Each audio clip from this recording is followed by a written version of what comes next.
Friends, આજે આપણે હૃદયરોગની treatment વિશે વાત કરીએ કે જે આપણે વાતો કરીએ છીએ કે ડાયટ હેલ્ધી લેવો જોઈએ, આલ્કલાઇન પ્લાન્ટ બેઝ ડાયટ લેવો જોઈએ, ક્લિનિકલ ટ્રાયલ પ્રમાણે દવા લેવી જોઈએ.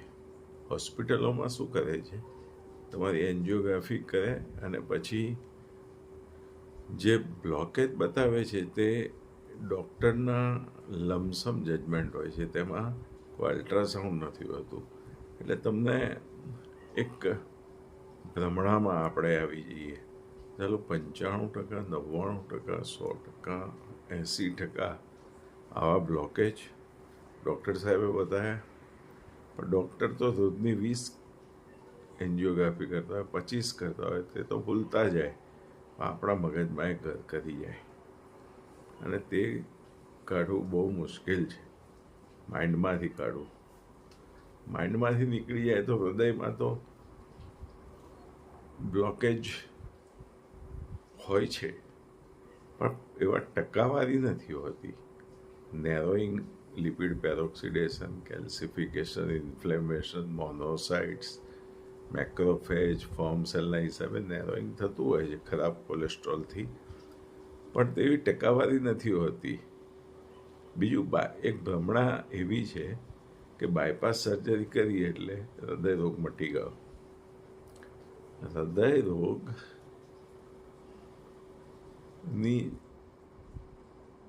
70ના દાયકામાં બાયપાસ સર્જરી ચાલતી હતી, જ્યારે કોઈ નવું સાયન્સ નહોતું. એમાં બહુ જ પેશન્ટો એક્સપાયર્ડ પણ થઈ ગયા ચાલુ ઓપરેશને. ઘણા ડૉક્ટરનો ગ્રાફ સારો હોય તો પેશન્ટ્સ લાંબુ જીવે.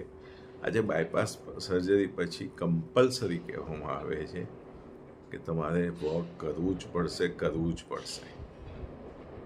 તમારે ફ્રૂટ ખાવું જ પડશે, તમારે લીલા શાકભાજી લેવા પડશે, તમારે આ વ્યસનો અને તળેલી વસ્તુને આ બધું બંધ કરવું પડશે. સર્જરીના બીકે લોકોએ ફોલો કરે છે. હવે પછી બલૂન આવ્યા, સ્ટેન્ટ આવ્યા, એ બધી વસ્તુઓ સમય જતાં રિસ્ટિનોસિસ ને રીબ્લોકેજ થવા લાગી. હવે 21મી સદીમાં enhance external cardiac counter pulsation treatment આવી કે જેને વર્લ્ડની બધી જ એફડીએ એપ્રુવલ આપ્યું. એફડીએ એપ્રુવલ આપે એટલે કાર્ડિયોલોજિસ્ટને તો બોલવાનો સવાલ જ નથી કે એ કશું બોલી જ ના શકે, બિકોઝ વર્લ્ડની એફડીએ એપ્રુવલ આપ્યું એટલે cardiogenic shock, heart attack, natural bypass, chronic angina કે જે દવાથી મટતો ના હોય, હાર્ટ ફેલિયર, આ બધાની ટ્રીટમેન્ટ માટે. અને હવે છેવટે તો ઇસ્કેમિક સ્ટ્રોક તેમજ કિડની ડિસીઝ, આ બધામાં એના કંટ્રોલ ક્લિનિકલ ટ્રાયલ્સ થયા અને ઇટ હેઝ બીન એપ્રુવડ. છતાં પાછા હોસ્પિટલોમાં એટલો એનો દુષ્પ્રચાર કરે, કારણ કે એ લોકોના મનીનો સવાલ હોય છે અને આયુષ્યમાન યોજના તેને બળ પૂરું પાડે છે. મફત થાય છે ને એટલે લોકો કરી લે છે સ્ટેન્ટિંગ ને બધું.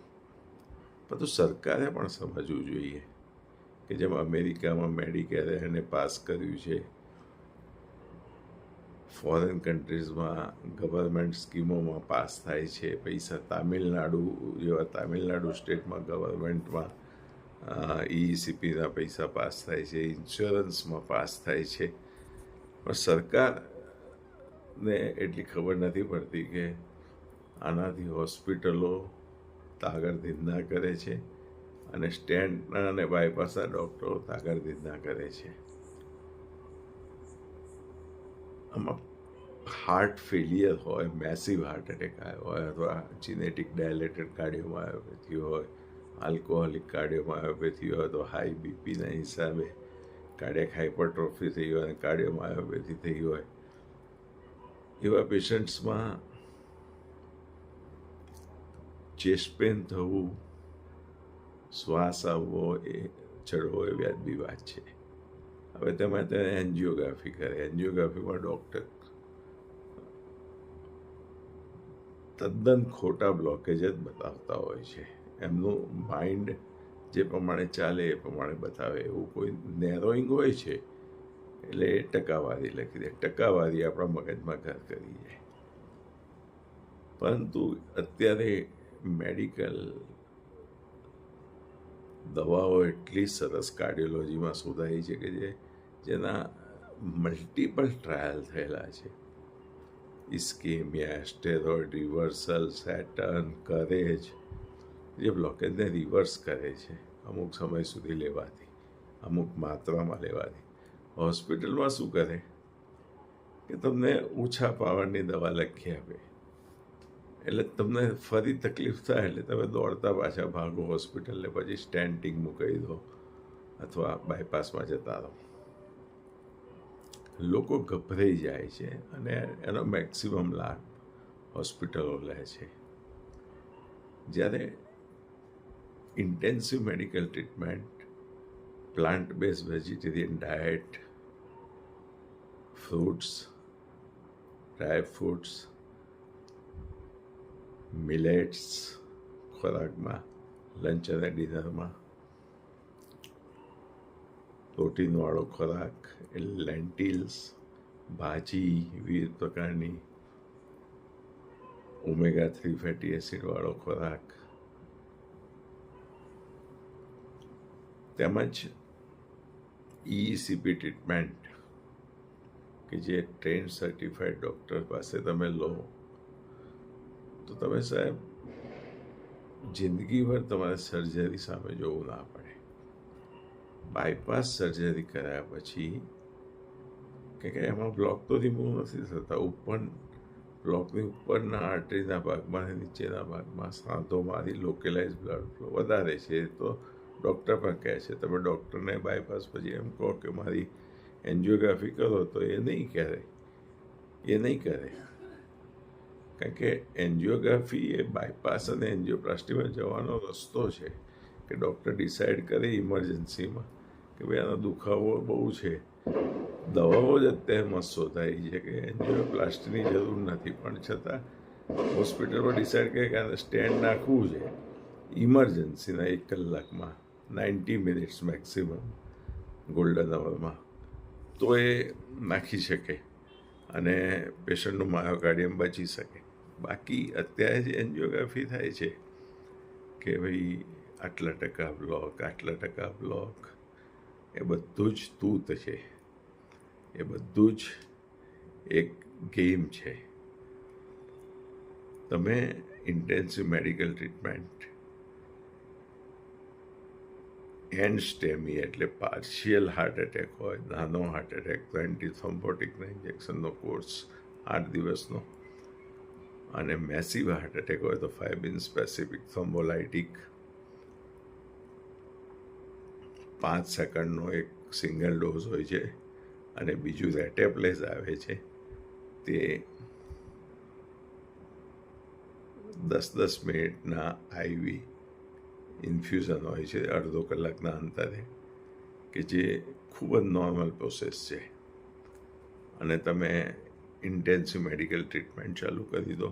અને એન્જિયોગ્રાફી કરાવી હોય તો FDA કહે છે કે 12 દિવસ પછી તમે ECP ટ્રીટમેન્ટ ચાલુ કરો. કે આર્ટરીમાં પંચર પાડ્યું હોય એટલે જેટ ફ્લો નીકળે, પ્રેશર આવે એટલે એઓર્ટામાં. અને એન્જિયોગ્રાફી ન કરાવી હોય તો તુરંત તમે ECP ટ્રીટમેન્ટ ચાલુ કરી દો. પણ આપણા ત્યાં તો રિવાજ છે કે બ્લોકેજ તો જોવા જ પડે. હવે બ્લોકેજ જોવાના ઘણા રસ્તા છે. CT angiography, blood test, thallium, myocardial viability scanning, PET scanning. પણ એ બધા કરતાં આપણે હોસ્પિટલમાં પ્રિફર કરીએ છીએ અને પછી એના ટ્રેપમાં ફસાઈ જઈએ છીએ. બાકી તમે ECP લો, તમારું પમ્પિંગ એકદમ ઓછું હશે તો પણ ઇમ્પ્રૂવ થશે. અમારો રેકોર્ડ છે કે હાર્ટ ફેલિયરના પેશન્ટ્સના પમ્પિંગ અને હાર્ટ ટ્રાન્સપ્લાન્ટમાંથી અમે પેશન્ટ્સને બચાવ્યા છે. પેશન્ટ્સનું એટલું બધું રિવાસ્ક્યુલરાઇઝેશન થતું હોય તો જ પમ્પિંગ વધે. નેચરલ બાયપાસ થતી હોય તો જ પમ્પિંગ વધે. નવી નવી રક્તવાહિનીઓ, vascular growth factor, stem cell, progenitor cell દ્વારા બનતી હોય તો જ પમ્પિંગ વધે. કોરોનરી પરફ્યુઝન પ્રેશર વધે તો જ પમ્પિંગ વધે. એટલે એક સીધો હિસાબ છે કે તમારું પમ્પિંગ વધ્યું એટલે તમારું આયુષ્ય વધ્યું. જ્યારે બાયપાસને સ્ટેન્ટિંગમાં પમ્પિંગ નથી વધતું. અને બીજું એ લોકો શું કરે છે કે તમારું પમ્પિંગ ઓછું હોય તો તમે પેસમેકર મૂકવાનું કહે. હવે પેસમેકર એ ફક્ત અનિયમિત ધબકારા થયો હોય તો એને કંટ્રોલ કરે. એમાં યુનિપોલર લીડ હોય ને બાયપોલર લીડ હોય. એમાં unipolar lead is not successful. અને પેસમેકરમાં બી કોમ્પ્લિકેશન્સ થતા હોય, જેમ કે ડાયાબિટીક છે તો એમાં ઇન્ફેક્શન લાગે. ઘણાને પેસમેકર સેટ નથી થતું. રેટ લિમિટિંગ પેસમેકર ઘણાને સેટ નથી થતા. એટલે પેસમેકરના બી ડ્રોબેક્સ છે, કારણ કે ઇટ ઇઝ આર્ટિફિશિયલ થિંગ. જ્યારે ECP છે તે કાર્ડિયક સાયકલને અનુરૂપ તમારું પમ્પિંગ ઇમ્પ્રૂવ કરે. હૃદય જ્યારે ડાયાસ્ટોલીમાં હોય ત્યારે કોરોનરી પરફ્યુઝન પ્રેશર વધે, માયોકાર્ડિયલ પરફ્યુઝન પ્રેશર વધે, એન્જિયોજીનેસિસ, આર્ટિયોજીનોસિસ ને કોલેટરલાઇઝેશન થાય, નેચરલ બાયપાસ થાય, હૃદય કોન્ટ્રેક્ટ કરે ત્યારે આફ્ટર લોડ ઘટે. આવી સતત 1 કલાકની મિલ્કિંગ પ્રોસેસમાં હૃદયની કલ્પિત આર્ટરી પણ ખુલે અને બીજી નવી નવી રક્તવાહિનીઓનું જૂથ સરાઉન્ડિંગ તૈયાર થાય અને ઇન્ફ્લેમેટરી માર્કર્સ ઘટે અને જે બ્લોકેજ છે ફ્રિક્શનના હિસાબે ઓછા થતા જાય અને સાથે સાથે દવાઓના હિસાબે ઓછા થતા જાય અને ડાયટના હિસાબે અને તમારી એરોબિક એક્ટિવિટીઝ જેમ કે વોકિંગ, સાયકલિંગ વગેરે તમે કરતા હો તો સ્ટેરકેસ ચડતા હો, દેટ ઇઝ ગુડ. અને પ્રાણાયામ ને મેડિટેશન સિમ્પલ છે, રોકેટ સાયન્સ નથી, પણ એને રોકેટ સાયન્સ બનાવવામાં આવ્યું છે. કારણ કે it is a matter of bread and butter for hospitals. અને આ જ હોસ્પિટલો પોલિટિકલ પાર્ટીઓને ડોનેશન આપતી હોય છે, જેમ કે ઇન્ડસ્ટ્રીઓ આપતી હોય છે. આજે તમે જુઓ બજારમાં તો એટલા બધા 2 વ્હીલર છે કે જેના પર કોઈ કેપ જ નથી. તમે આમ ઝીક ઝેક તમે કાર લઈને જતા હો તો તમે હેડેક થઈ જાય કે આ લોકોને કંટ્રોલ કઈ રીતના કરવા. ગવર્મેન્ટે કેપ જ નથી મૂકી જે પ્રાઇવેટ સેક્ટરના 2 વ્હીલર બનાવે છે તેના પર. એમ મેડિકલ ફિલ્ડમાં એવું છે કે ભાઈ આટલા જ સ્ટેન્ડિંગ તમે ઇમરજન્સી સિવાય ન કરી શકો. પેશન્ટ્સને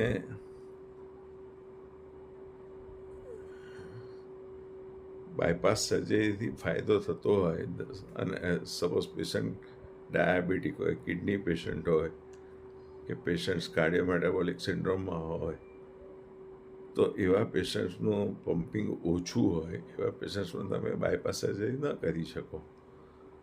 સ્ટેબલ કન્ડિશનમાં તમે સ્ટેન્ડ ન મૂકી શકો. એ ગવર્મેન્ટને ક્રાઇટેરિયા જોઈએ, કેપ મૂકવી પડે. આપણા દેશમાં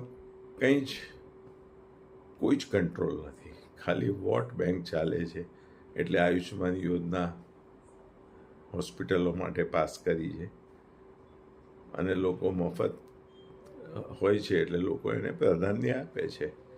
બાકી સાહેબ ECP ટ્રીટમેન્ટ જેવી ટ્રીટમેન્ટ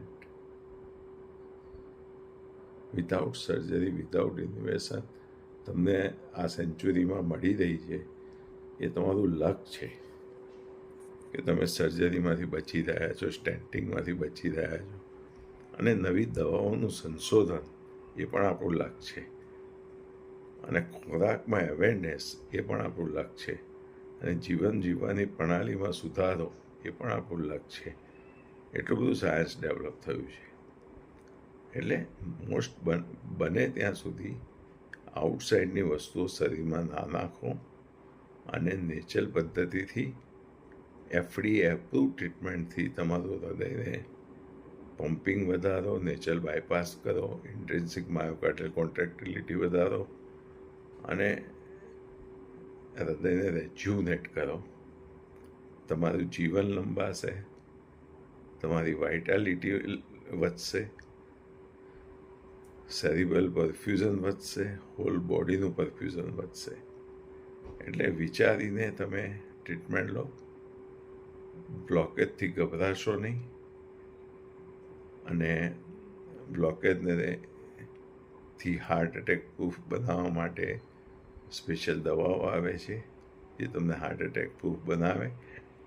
એટલે બ્લોકેજથી ગભરાશો નહીં અને સ્ટેન્ટિંગમાં ઇમરજન્સી સિવાય જશો નહીં તો ખોટા ફસાઈ જશો. Thank you.